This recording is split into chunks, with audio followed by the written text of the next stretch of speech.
Привет, мои дорогие. Солнце будет выходить, заходить, будет картинка светлеть, темнеть, поэтому сильно не обращаем на это внимания. Поехали. Заголовок простой. Немного новостей, потому что всего понемногу, нет никакой фокусировки где-то. Понятно, что только на фронте, да, что-то происходит, какие-то события, ну и в других местах. Значит, нарисовался у нас уже Дони, опять говорит, что скоро завершится конфликт, сейчас какая-то часть еще пройдет. Знаете, я больше всего склоняюсь к тому, что это все-таки часть называется Донбасс. Потому что ту, которую не хочет отдавать Европа вместе с Зеленским, потому что это будет большой проигрыш для них, и ту, на которую там они поставили деньги, они хотят дальше и дальше воевать. И мне кажется, что там, сидя в овальном кабинете, они рассказывали о том, что Россия никакущая, хотя каждый божий день я вам читаю, где-то какие-то есть проблески ВСУ, которые там пытаются рожать клещи, но все это вот там сегодня пожгли их куча техники. То есть, точнее, не сегодня, а вчера. Вот я вам покажу, даже кадры есть у меня в телеграм-канале. Вот, и все в таком духе. Поэтому Дони говорит, что скоро все закончится и пойдет уже нормальный мирный трек. А что у нас в ближайшем? У нас в ближайшем есть только Донецкая. И все. И Россия сейчас отрывает огромный кусок туда, Днепропетровско-Запорожское направление. То есть пока раз пошла такая пьянка, и эти там упираются, ну и Песков также, как говорится, недвусмысленно, что если ты долго там будешь вокруг да около бегать, ну зеленому, да, то лишишься еще больше, еще на меньше выгодных условиях пойдешь. Ну, не будем вспоминать, да, что можно было не делать войну, да, можно было не доводить до Майданов, был бы Крым, было бы все нормально, то есть без всяких. Ну, довели уже, и вот в этих всех тяжких они там еще и болтаются. То есть их уже предупреждают. Я еще раз хочу заметить, что самые такие, знаете, большие опасения, которые вот там по разному кейсу происходят, Зеленский их всех хватает. Встал у стелы, все, город, значит, будет уже все освобожден, как говорится. Поехали. Брат на 1 год, я так назову. Польша больше не планирует продлевать спецподдержку для украинских беженцев. Это говорит Навроцкий. Президент Польши Навроцкий заявил, что продление государственной помощи украинским беженцам станет последним таким решением. По его словам, он подписал закон исключительно ради стабильности, а не из-за политических симпатий. Я переведу вам на другой язык. Бабки заканчиваются. Пока бабки выделяла Америка в большом своем таком 60/40, можно так сказать, и выделяла как раз, понимая о том, что война будет надолго, выделяла так, чтобы там не было никаких националистических там проблесков, ну, со стороны поляков, да, потому что они Бандеру не любят очень сильно. Он поубивал много людей. Поляков именно, да, и территории там, и все остальное, и Волынскую резню, все прекрасно помнят. И вот чтобы этого не было, как бы там демократы это смягчали, можно так сказать, да и все братство по всей Европе, да, то есть брали там, записывали, вы знаете, насколько нация неблагодарна.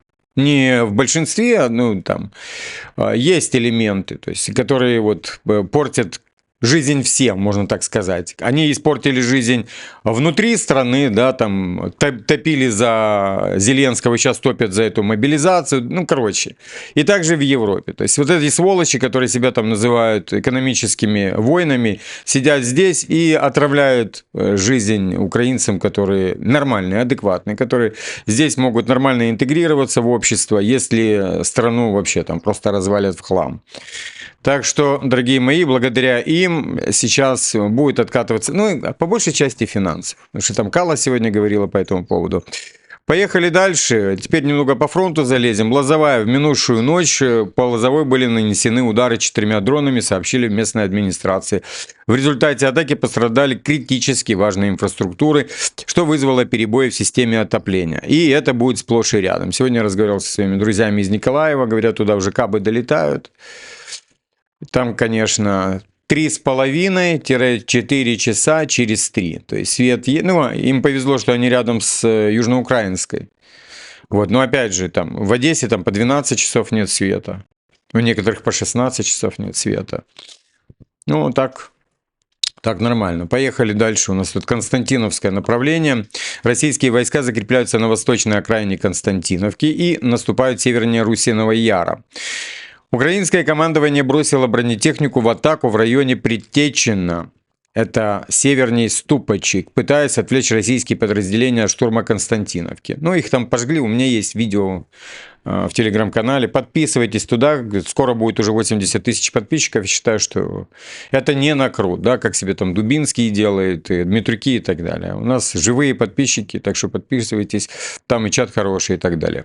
Так в сети появились кадры поражения танков ВСУ в Предтечино и Ступочках. Точное количество техники, которая была задействована и потеряна, пока неизвестно. Но потери очевидны, а это отмечают украинские военные эксперты. Так что добро пожаловать в Телеграм и смотрите, как их там пожгли. Но Украина, как говорится, на месте не стоит. И вот они, оборонно-промышленный комплекс Украины запустил серийное производство дрон-перехватчик.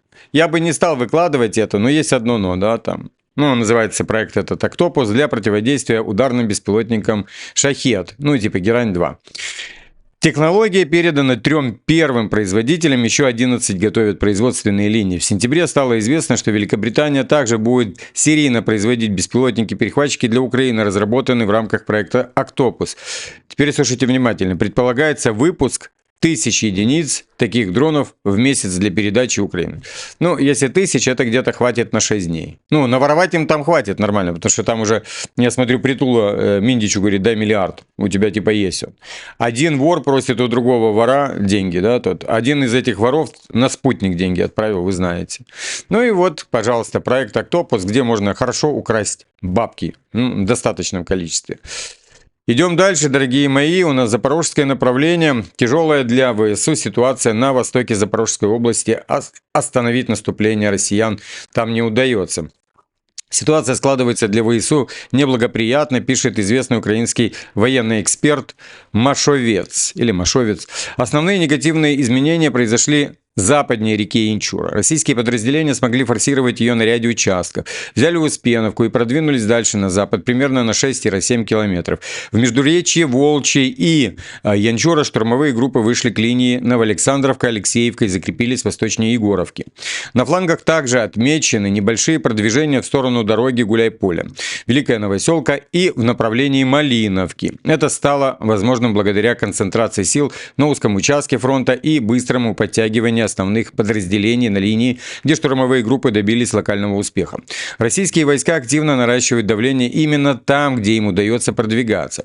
Ситуация для Украины здесь складывается неблагоприятная. Перспективы на этом направлении явно не очень благоприятные для ВСУ. Противник за последние несколько недель заметно увеличил темпы продвижения своих передовых подразделений и ни в коем случае не собирается их снижать. И пока что не видно возможности ВСУ хотя бы уменьшить их, говорит Машовец. Российское командование стремится обойти Гуляйпольский район обороны Севера и перерезать ключевые коммуникации, ведущие к нему со стороны Покровского. Если нынешний темп продвижения сохранится, русские смогут попытаться выйти к реке Янчур и дороге Гуляйполе-Покровская, а затем приблизиться к Покровскому с юго-востока. В перспективе россияне могут усилить наступление дополнительными силами, чтобы завершить охват Гуляйполя и перейти к его непосредственному штурму, считает Машовец. Не очень благоприятная обстановка непосредственно, как вы видите, на фронте для Украины. Пошли дальше. На Покровском направлении практически на всей протяженности линии соприкосновения продолжаются тяжелые бои. На северном фланге российские войска пытаются закрепиться в Шахово, действуя по всей территории населенного пункта. В Родинском ВСУ в результате нескольких контратак при поддержке бронетехники смогли зацепиться за застройку. Однако продвинуться дальше и сбросить клешню полуохвата Мирнограда силам обороны не удалось. В самом Мирнограде растет зона присутствия российских штурмовых подразделений, которые наступают преимущественно с востока. Южный фланг пока остается статичным. После захода россиян в Сухой Яр сообщения отсюда практически нет. В Покровске продолжаются бои. Армия России окончательно захватила населенный пункт Рог. Еще вам такое небольшой, да, плюс к ситуации, которая непосредственно на фронте. Зеленский на следующей неделе посетит Испанию. Ну, вот как вы думаете, почему, дорогие мои? Я сейчас прочитаю, а потом рассудим. Где встретится со спикером Палаты представителей и Сената, а также премьером Педро Санчесом, сообщают СМИ. Правительственные источники сообщают, что на встрече Санчес выразит полную поддержку Украины и обсудит необходимость дальнейшего давления на Россию. С начала войны Испания предоставит Киеву помощь в размере 100 миллионов евро. Потому что Испания меньше всех дает денег. Вот почему. То есть они там на этот PURL максимум, там, вот видите, 100 миллионов выделили с начала войны евро. Испания вообще там как бы не особо хочет принимать в этом участие. Но постукивая Трампу и угрозы со стороны Трампа по отношению непосредственно к Испании, вот и едет туда, чтобы показать свое присутствие, да, и, как это сказать, месседж типа от Трампа передать, что давайте чехлите на этот PURL. То есть за бабками едет. Ну и понятно, что будет разговаривать за всех блогеров, которые находятся. Вот. Ну, благо судьи отдельно от Педро Санчеса находятся, дорогие мои. Поехали дальше. Кая Каллас, это глава евродипломатии, заявила, что Европа должна сделать все возможное, чтобы не допустить победы России в войне против Украины. По ее словам, на саммите G7 все участники выразили единую позицию: немедленно полное прекращение огня в Украине остается приоритетной задачей. Однако, мне нравятся эти, знаете, оно приоритетно, но однако у нас, да, подчеркнула Каллас, на данный момент Россия не проявляет интереса к переговорам. Вот они, знаете, там и гоняют мяч этот. Типа, кто проявляет, кто не проявляет. Ну, проявляет, не проявляет, зато на фронт посмотри. И посмотрите еще одну интересную. Вот эти мелкие гниды, да, вот эти вот, которые там наверху находятся, я имею в виду вот эти вот страны на юге, то есть у нас там есть и Латвия, Литва, Эстония, да, и вот Украину туда втянули, там Грузию пытаются расшевелить, сейчас они Абхазию пытаются, ну, не Абхазию, а Азербайджан пытаются расшевелить. Ну, короче, везде они пытаются вот эти вот меленькие страны специально для того, чтобы, вот они больше всех ненавидят Россию. Ну, типа, какое-то там имперское, да, там прошлое и все остальное, начинают их там накручивать, вспоминать. Там это уже давно все забыли, и если бы не Россия, то и их бы не было. То есть они бы и не существовали вообще. Ну, я имею в виду эти мелкие страны. Не то, чтобы их поглотили, а сами бы себя съели, и все. И вот они как раз вот в этим единым фронтом идут против России. Принимают решения, вот заняли вот эти вот как раз... Кто нужен был в Еврокомиссии? Те, кто больше всего ненавидит Россию. А кто больше всего ненавидит Россию? Прибалты. Она также отметила, что в 2026 году Украина будет нуждаться в еще большем объеме поддержки. Это я скоро буду выходить на улицу, будут все в трусах бегать одни там. Они приехали реально раздевать испанцев. Да ты и так не в шубах ходят золотых и в золоте. Ну это же вообще жесть. И Каллас назвала использование замороженных российских активов как наиболее очевидным и действительным механизмом. Там я уже читаю, что Трампу дали возможность пилить российские активы суверенные, которые находятся на территории Соединенных Штатов. Ну, ничего, посмотрим. Поехали, а теперь будем слушать пропагандонскую прессу, да, это Newsweek. Несмотря на успехи России на украинском направлении, признают, видите, потому что я вчера вам читал Reuters, да, и Экономист, там не признают эти успехи. Читаем дальше. Россия теряет влияние в Мали. Пока российская армия продвигается на фронте в Украине, ее партнеры в Мали оказываются под серьезным давлением. Боевики Аль-Каиды из группировки GNIM практически изолировали столицу и нанесли серьезный урон позициям как правительственным сил, так и подразделений российского Африка Корпс. Ну, знаете, я уже говорил об этом и не один раз говорил, и повторюсь, да, как вы там, меня обвиняют в том, что я об одном и том же говорю. Россия ничего не теряет, она обретает огромный военный опыт, причем и технологический кейс тоже. И не только Россия, еще и Китай там же помогает в этом. Потому что всем же интересно, что там НАТО делает. А когда закончится война, вернется. Вот и все. Что тут теряет? Ну хорошо, пусть захватят, пусть там Аль-Шара посидит какое-то время, потом придут. Придут уже с огромным опытом, зайдут и все. И там уже будут бояться уже после такого кейса. Причем ребята такие обученные. Знаете, это как в Испании было реконкиста, а потом делали конкисту туда. Потому что, ну вот историю расскажу. Это некогда очень великая страна на самом деле. С огромным количеством колоний. Так вот, они когда реконкисту сделали, здесь вот повычищали арабов на юге, они хотели дальше драться. Очень хотели драться дальше. Ну, представляете, да, там война, куча лет. Он и только получил ремесло драться и убивать. И больше никакого. И что с ними сделали? Отправили туда, в Южную Америку. Идите, захватывайте туда. Там убивайте. Здесь не это самое. Так вы, пожалуйста, Мали забрали, туда отправили головорезов. Там в Сирию отправили головорезов. В Венесуэлу, еще там на полафрике отправили головорезов. Чего им сидеть, терроризировать свой собственный народ? Пожалуйста, восстанавливаем утраченное, да? Восстанавливаем свое влияние, о котором пишет Newsweek, дорогие мои. Поэтому я не считаю, как я говорю, ну, знаете, тут нужно немножечко по-другому смотреть. Есть некоторые вещи, которые ты обретаешь.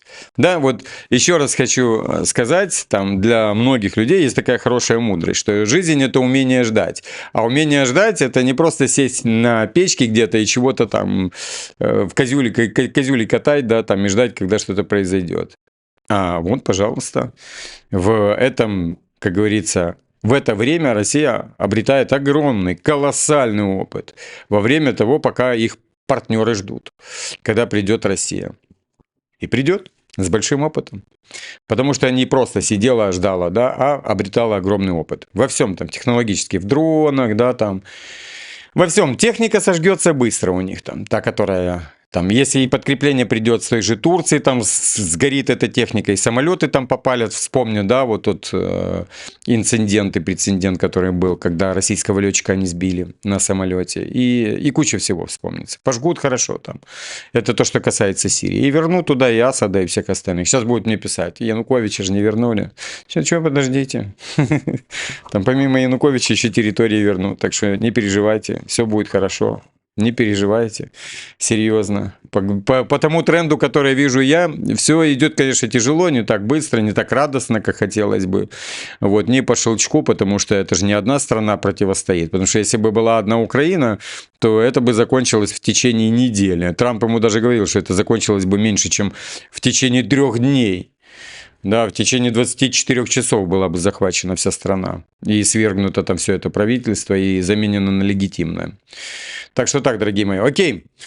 Буду собирать информацию дальше вам уже там на вечерние выпуски. Подписываемся обязательно, кто не подписан, дорогие мои. И, как обычно, я вас всех обнял.